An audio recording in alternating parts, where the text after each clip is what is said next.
आप सबका अपने YouTube चैनल में एक बार फिर से स्वागत है।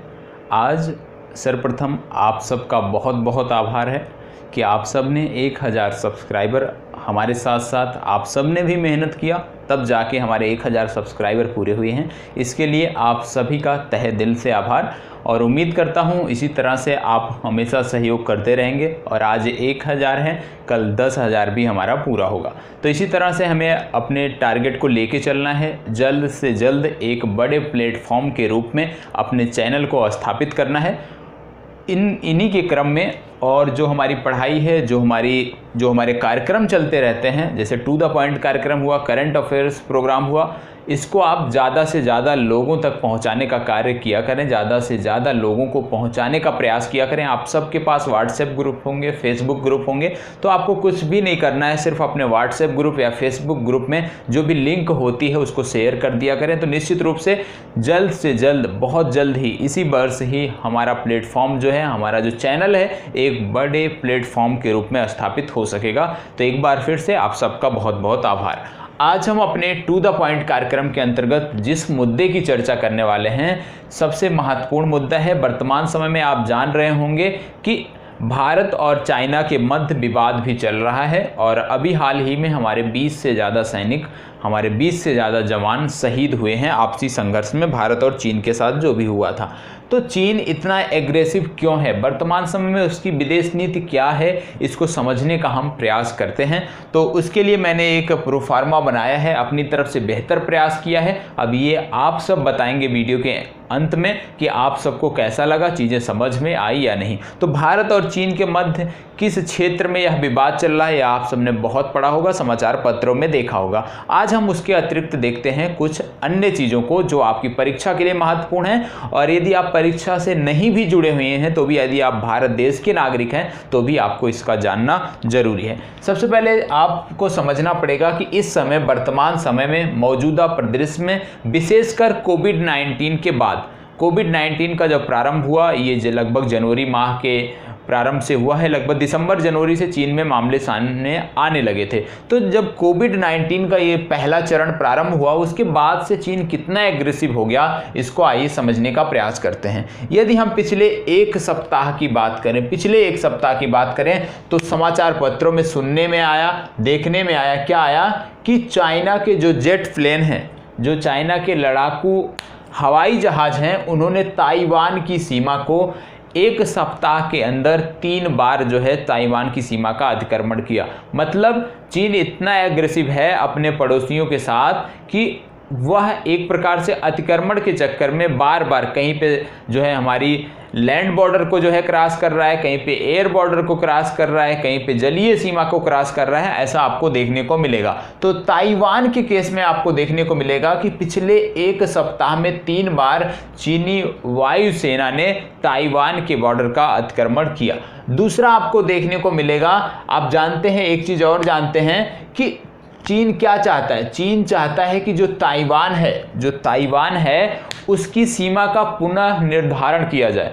चीन चाहता है कि जो ताइवान की सीमा है उसका पुनः निर्धारण किया जाए, उसको पुनः एक प्रकार से इंग्लिश में यदि हम बोलें तो रीयूनिफिकेशन किया जाए ताइवान की सीमा का। ये चीन की जो सेना है, पीपल्स लिबरेशन आर्मी, इसके द्वारा ये प्रस्ताव रखा गया। दूसरी बात आती है कि जो इसके शिप हैं, जो चीन जो है, इसके जो शिप हैं, जो नेवी के जो शिप हैं चीन के, इन्होंने लगातार मलेशिया हो गया या वियतनाम हो गया, जापान हो गया, पूरा जो दक्षिण चीन सागर है, लगातार दक्षिण चीन सागर से लगे हुए देशों की जो संप्रभुता है उसको लगातार उल्लंघन कर रहे हैं। लगातार संप्रभुता जो देशों की है, जो देशों की स्वायत्तता है, लगातार उसका उल्लंघन कर रहे हैं। चाहे आप मलेशिया को देख लीजिए, चाहे आप वियतनाम को देख लीजिए। इसके अतिरिक्त आप जापान के साथ भी देखेंगे कि जापान के साथ भी इस समय चीन का संघर्ष देखने को मिल रहा है जलीय सीमा को लेकर। इसी के बाद यदि आप बात करें तो जो चीन का ये, इससे आपको क्या देखने को मिल रहा है कि चीन जो है सिर्फ भारत के लिए एग्रेसिव नहीं है, अपने समस्त पड़ोसी जो भी उसके, चाहे वो जलीय सीमा साझा करते हैं या स्थलीय सीमा साझा करते हैं, रूस को छोड़कर यह सबके साथ लगातार जो है अतिक्रमण, सीमा का अतिक्रमण कर रहा है, उनकी संप्रभुता का उल्लंघन कर रहा है, उनकी स्वायत्तता का उल्लंघन लगातार कर रहा है। इससे आपको देखने को मिलेगा कि चाइना की कितनी एग्रेसिव फॉरेन पॉलिसी है वर्तमान समय में। कोविड-19 के बाद कितनी एग्रेसिव फॉरेन पॉलिसी को अपनाया है चीन ने, ये आपको यहाँ से देखने को, उपरोक्त उदाहरणों से देखने को मिला होगा। इसके अतिरिक्त आप जानते हैं ऑस्ट्रेलिया ने अभी हाल ही में मांग उठाई थी कि कोविड-19 के ओरिजिन की जांच किया जाए कि किस क्षेत्र से कोविड-19 फैला है। और जैसे ही ऑस्ट्रेलिया ने यह बात बोली कि कोविड-19 के ओरिजिन की जांच किया जाए, तुरंत चीन ने क्या किया, अपने यहाँ जो भी छात्र थे, जो भी चीनी छात्र थे जो ऑस्ट्रेलिया में शिक्षा ग्रहण करते थे, उनको मना कर दिया कि आप अब दोबारा ऑस्ट्रेलिया शिक्षा ग्रहण करने के उद्देश्य से नहीं जाएंगे। एक चेतावनी दिया अपने छात्रों को कि अब चीन के जो छात्र हैं वो ऑस्ट्रेलिया शिक्षा ग्रहण के लिए नहीं जाएंगे, क्योंकि ऑस्ट्रेलिया में बहुत भारी संख्या में चीन के जो छात्र हैं वो शोध के लिए और उच्च शिक्षा के लिए जाते रहे हैं, अभी तक जाते रहे हैं। लेकिन अब इस तरह से, जिस तरह से वक्तव्य आया है, इस तरह से लग रहा है कि अब आगे से ऑस्ट्रेलिया में चीनी छात्र नहीं जाएंगे। इससे क्या हो रहा है कि जो ऑस्ट्रेलिया के विश्वविद्यालय हैं, जिनकी अपनी एक वैश्विक धाक है, उनको क्या हो रहा है, उनको यहाँ पे आर्थिक रूप से समस्या झेलना पड़ेगा, क्योंकि जो चीन से छात्र जाते थे भारी संख्या में, एक प्रकार से देखें तो ऑस्ट्रेलिया के लिए भारी संख्या में ये विदेशी मुद्रा का साधन बनते थे, विदेशी मुद्रा का स्रोत बनते थे। तो यहाँ से चीन क्या कर रहा है कि ऑस्ट्रेलिया के विश्वविद्यालयों को कमजोर करने का प्रयास कर रहा है और अप्रत्यक्ष रूप से जो ऑस्ट्रेलिया की अर्थव्यवस्था है उसको प्रभावित करने का प्रयास कर रहा है। क्यों कर रहा है? क्योंकि ऑस्ट्रेलिया ने मांग उठाई कि कोविड-19 की जांच होनी चाहिए। इसके बाद यदि अब हांगकांग विवाद को आपने देखा होगा, जो एक्सट्रेडिशन बिल आया था उसके बारे में आप सबने पढ़ा होगा, उसके बारे में भी देख लेते हैं। आप सबसे पहले ये समझिए कि जो हांगकांग है ये पूर्व में क्या था, ब्रिटिश, जैसे भारत जो है ये अंग्रेजों की एक कॉलोनी के रूप में था, उसी तरह से जो हांगकांग है वहां भी अंग्रेजी शासन था, ब्रिटिश हुकूमत वहां भी चलती थी। और 1997 में क्या हुआ, हांगकांग को जो है अंग्रेजों ने चीन को सौंप दिया। मतलब 1997 में जब चीन को सौंपा गया तो यहाँ पे एक समझौता किया गया। क्या समझौता किया गया कि 2047 तक जिस वर्तमान स्थिति में चीन हांगकांग को ले रहा है, चीन ब्रिटिश सेना द्वारा या ब्रिटिश द्वारा जिस तरह से हांगकांग को सौंपा जा रहा है, उसमें 2047 तक कोई भी बदलाव नहीं किया जाएगा, इस तरह का एक समझौता हुआ था। मतलब 2047 के बाद ही इसका पुनरीक्षण किया जाएगा। आप जानते हैं हांगकांग को चीन मानता है कि हांगकांग चीन का अभिन्न अंग है। इसको वन कंट्री टू सिस्टम के नाम से भी जाना जाता है। इस रूल को वन कंट्री टू सिस्टम के नाम से जाना जाता है। मतलब देश एक ही है लेकिन दोनों में प्रशासनिक जो व्यवस्था है अलग अलग है। हांगकांग में आपको देखने को मिलेगा कि अपना अलग शासन है हांगकांग का। यहाँ के नागरिकों को चीन के नागरिकों से ज्यादा स्वतंत्रता है। मतलब चीन के नागरिक जो चीन भूभाग के अंतर्गत रहते हैं उससे ज्यादा स्वतंत्रता हांगकांग के जो निवासी हैं उनको देखने को मिलती है। इसके बाद अंततः इसका उद्देश्य क्या है कि चीन जो है कभी भी किसी भी हालत में हांगकांग को छोड़ना नहीं चाहता है। वन कंट्री टू सिस्टम के अंतर्गत इसको मानता है और चीन से जितने भी देशों के संबंध हैं वह सभी देश वन कंट्री टू सिस्टम को मानने के लिए बाध्य हैं, क्योंकि चीन का जो संबंध दूसरे देशों से जो संबंध होता है विदेश मंत्रालय के द्वारा, उसमें वन कंट्री टू सिस्टम को मानना अनिवार्य है। यदि कोई देश वन कंट्री टू सिस्टम को नहीं मानेगा, निश्चित रूप से चीन जो है उससे अपना संधि विच्छेद कर लेगा, संबंध विच्छेद कर लेगा। इसके बाद देखेंगे हांगकांग में क्या हुआ कि हांगकांग में 2019 में लाया गया एक्सट्रेडिशन बिल, जिसको बोलते हैं प्रत्यर्पण बिल। तो जो यह प्रत्यर्पण बिल है इसमें क्या था, इसमें था कि हांगकांग के साथ साथ जो एक स्वायत्त क्षेत्र है मकाऊ, तो हांगकांग और मकाऊ दोनों को इसमें शामिल किया गया था। और इस बिल में था कि अब कोई भी, यदि ये बिल लागू हो जाता तो इससे क्या होता, हांगकांग में यदि कोई भी आपराधिक मामला होता या कोई भी व्यापारिक मामला होता, किसी भी प्रकार की कोई भी मामले यदि कोर्ट में जाते तो उनकी सुनवाई जो है, उनकी सुनवाई उनको चीन के मुख्य भाग में, चीन का जो मुख्य भाग है उसमें ट्रांसफर किया जा सकता था। मतलब हांगकांग का कोई भी मामला होता, कोई भी व्यक्ति मान लीजिए हांगकांग में दोषी ठहराया जाता या उस पर आरोप लगते तो उसकी सुनवाई कहाँ हो सकती थी, मुख्य भाग में, मतलब चीन का जो मुख्य भाग है वहां पे उसकी सुनवाई हो सकती थी हांगकांग से हटा के। इससे क्या होता कि यदि कोई मान लीजिए कोई बहुत, क्योंकि हांगकांग जो है एक समय में जो चीन की जीडीपी थी उसकी 25 गुना जीडीपी जो है हांगकांग की होती थी, लेकिन वर्तमान समय में बहुत ही बदहाल स्थिति में है। क्यों है, क्योंकि अप्रत्यक्ष रूप से चीन उस पर शासन कर रहा है, इसकी वजह से यहाँ पे दिक्कतें हैं। तो हांगकांग में बहुत सारे व्यापारी निवेश के लिए आते हैं और यदि हांगकांग में व्यापार से संबंधित कोई भी विवाद देखने को मिलता तो इसकी सुनवाई कहां पे होती, चीन में होती। इससे क्या होता कि व्यापारियों के मध्य एक प्रकार का डर बन जाता और हांगकांग में निवेश करने से और अन्य चीजों से, व्यापार करने से बचने का प्रयास करते। तो अप्रत्यक्ष रूप से चीन का इस बिल के माध्यम से उद्देश्य क्या था, इस बिल के माध्यम से उद्देश्य, एक तो महत्वपूर्ण उद्देश्य ये था कि इससे हांगकांग को व्यापार को प्रभावित किया जाए, यहां की अर्थव्यवस्था को प्रभावित किया जाए, और जब अर्थव्यवस्था प्रभावित होगी निश्चित रूप से हांगकांग को चीन के सामने घुटने टेकने पड़ेंगे।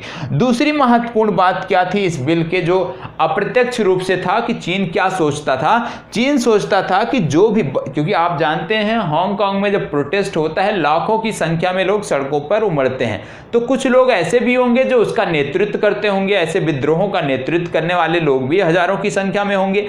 तो चीन का उद्देश्य था कि यदि यह बिल लागू हो पाता, पास हो पाता, तो क्या होता कि जो व्यक्ति, ऐसे जो गुट होते हैं, ऐसे गुटों का, ऐसे आंदोलनों के जो नेतृत्व करता होते, यदि किसी भी मामले में उनको दोषी ठहराया जाता या उन पे आरोप लगाया जाता तो चीन क्या कर लेता, उनको अपने यहाँ प्रत्यार्पण करा लेता, और अपने यहाँ प्रत्यार्पण यदि करा लेता तो निश्चित रूप से बहुत सारी प्रताड़ना उनको झेलनी पड़ती और हो सकता था कि उनका फिर आजीवन कारावास, उनकी लाश, मतलब किसी भी प्रकार से, आप जानते हैं चीन में किस तरह की प्रताड़ना दी जाती है, तो बहुत ही अमानवीय तरीके से उनको प्रताड़ित किया जाता। तो एक ये था इसका उद्देश्य, एक तो हम व्यापार को प्रभावित करेंगे, दूसरा उद्देश्य था जो ऐसे गुटों का नेतृत्व करता है, जो ऐसे गुटों का नेतृत्व कर रहे हैं, ऐसे आंदोलनों का नेतृत्व कर रहे हैं, उनको दबाने का प्रयास किया जाता, जिससे हांगकांग में इस तरह की विरोधी आवाज ना उठती। तो दो महत्वपूर्ण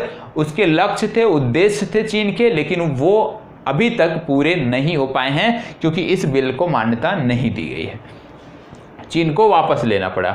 दूसरी बात आती है वर्तमान समय में यदि देखें तो चीन द्वारा, ये आपने समझ लिया हांगकांग विवाद, और इन सब से आपने यह समझने का प्रयास किया होगा कि चीन की विदेश नीति वर्तमान समय में क्या चाहती है, किन आधारों पर वह आगे बढ़ रही है। इसके बाद यदि आप देखें एक व्यक्ति का नाम आता है, इनका नाम था हू जिनताओ एक व्यक्ति थे और 2002 से 2012 तक जो चीन की मुख्य राजनीतिक पार्टी है उसके नेतृत्व करता थे। 2002 से 2012 तक नाम था हू जिनताओ, और इन्होंने एक नाम दिया था, क्या दिया था, पीसफुल राइज, मतलब चीन जो है वो पीसफुल तरीके से उभरेगा, सामने आएगा, अपना विकास करेगा। लेकिन वर्तमान समय में क्या हो रहा है, जो वर्तमान राष्ट्रपति हैं इनके द्वारा क्या नाम दिया गया, क्या नारा दिया गया, पीसफुल डेवलपमेंट, मतलब पीसफुल राइज से ये आगे पीसफुल डेवलपमेंट, पीसफुल शांति तरीके से डेवलपमेंट, विकास कार्य किए जाएंगे चीन के द्वारा, ये इनका नारा था। लेकिन वर्तमान समय में यदि आप देखो तो क्या देखना को मिल रहा है कि फोर्स, डेवलपमेंट बाय फोर्स, मतलब दबाव के द्वारा, सेना के द्वारा, आर्मी के द्वारा विकास कार्य देखने को मिल रहे हैं, अलग अलग देशों की सीमाओं का अतिक्रमण देखने को मिल रहा है। तो चीन किस तरह से पीसफुल राइज से फोर्सफुली डेवलपमेंट की तरफ अग्रसर हो गया है वर्तमान समय में, यह स्पष्ट देखने को मिल रहा है। दूसरी बात आती है, आप देखते होंगे भारतीय परिप्रेक्ष्य में कुछ बात कर लें कि भारतीय जो विदेश नीति है उसमें क्या कमियां देखने को मिली वर्तमान समय में। अब जानते हैं पहले क्या कहा जाता रहा है, जब तक यह भारतीय सैन्य बलों पर हमला नहीं हुआ था तब तक बोला जाता था कि चीन जो है भारतीय भूभाग में अतिक्रमण नहीं किया है, चीन जो है सीमा का उल्लंघन नहीं किया है, कहीं भी अस्थायी छावनी नहीं बनाया है। लेकिन जब 20 जवान हमारे शहीद हुए तो स्पष्ट हो गया कि चीन ने हमारी सीमा में अतिक्रमण किया है, क्योंकि यदि हमारी सीमा, जवान तो हमारी सीमा के अंदर ही थे, उनका बैरक भी सीमा के अंदर ही था जो हमारी LAC बॉर्डर है, तो निश्चित रूप से चीन द्वारा यहाँ पे सीमा रेखा का उल्लंघन किया जाता रहा है, लेकिन इसको जनता के सामने नहीं लाया जाता रहा है। अभी तक ये कमी देखने को मिली है। दूसरा आप देखोगे कि अब यहां पे क्या करना चाहिए, जो हमें मिनिस्ट्री ऑफ फॉरेन अफेयर्स है, विदेश मंत्रालय द्वारा यहां पे क्या करना चाहिए, एक कूटनीतिक वार्ता के माध्यम से स्पष्ट शब्दों में कहा जाना चाहिए कि जो चीनी सेना है पूर्व की स्थिति में इसको वापस जाना होगा। जो भी क्षेत्र इन्होंने अतिक्रमण किया है सिक्किम से लेकर लद्दाख तक, उन क्षेत्रों को पूर्व की भांति, जैसे पूर्व की स्थिति वहां पे बहाल थी, वही स्थिति पुनः लौटानी होगी, तभी आगे कोई बात हो सकती है।